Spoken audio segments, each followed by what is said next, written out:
ಶಿವಮೊಗ್ಗ ಆದಾಯ ಮೀರಿ ಆಸ್ತಿ ಗಳಿಕೆ ಆರೋಪದ ಹಿನ್ನೆಲೆಯಲ್ಲಿ ಅರಣ್ಯ ಇಲಾಖೆಯ ಸಂಶೋಧನೆ ಮತ್ತು ಅಭಿವೃದ್ಧಿ ವಿಭಾಗದ ಸಹಾಯಕ ಅರಣ್ಯ ಸಂರಕ್ಷಣಾಧಿಕಾರಿ ಎಸಿಎಫ್ ಕಿರಣ್ ಅಂಗಡಿ ಅವರ ಮನೆ ಹಾಗೂ ಕಚೇರಿ ಮೇಲೆ ಲೋಕಾಯುಕ್ತ ಅಧಿಕಾರಿಗಳು ಬುಧವಾರ ಬೆಳಗ್ಗೆ ದಾಳಿ ನಡೆಸಿದ್ದಾರೆ.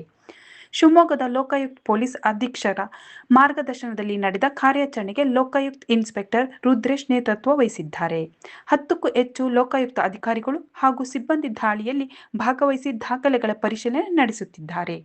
ಕಿರಣ್ ಅಂಗಡಿ ಅವರು ಶಿವಮೊಗ್ಗ ನಗರದ ಆಲ್ಕೊಳ ಸರ್ಕಲ್ ಸಮೀಪದ ಅರಣ್ಯ ಇಲಾಖೆಯ ಸಂಶೋಧನೆ ಮತ್ತು ಅಭಿವೃದ್ಧಿ ವಿಭಾಗದಲ್ಲಿ ಎಸಿಎಫ್ ಆಗಿ ಕಾರ್ಯನಿರ್ವಹಿಸುತ್ತಿದ್ದು, ಅವರ ಕಚೇರಿಯಲ್ಲಿ ದಾಖಲೆಗಳ ಪರಿಶೀಲನೆ ಮುಂದುವರೆದಿದೆ.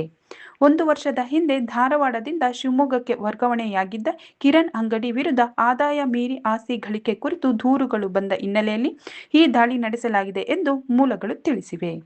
ಶಿವಮೊಗ್ಗದ ಜನತೆಗೆ ಅವರು ಈ ಹಿಂದೆ ಸೇವೆ ಸಲ್ಲಿಸಿದ ಧಾರವಾಡ ಸೇರಿದಂತೆ ಇತರ ಸ್ಥಳಗಳಲ್ಲೂ ಲೋಕಾಯುಕ್ತ ಅಧಿಕಾರಿಗಳು ಪರಿಶೀಲನೆ ನಡೆಸುತ್ತಿರುವ ಮಾಹಿತಿ ಲಭ್ಯವಾಗಿದೆ.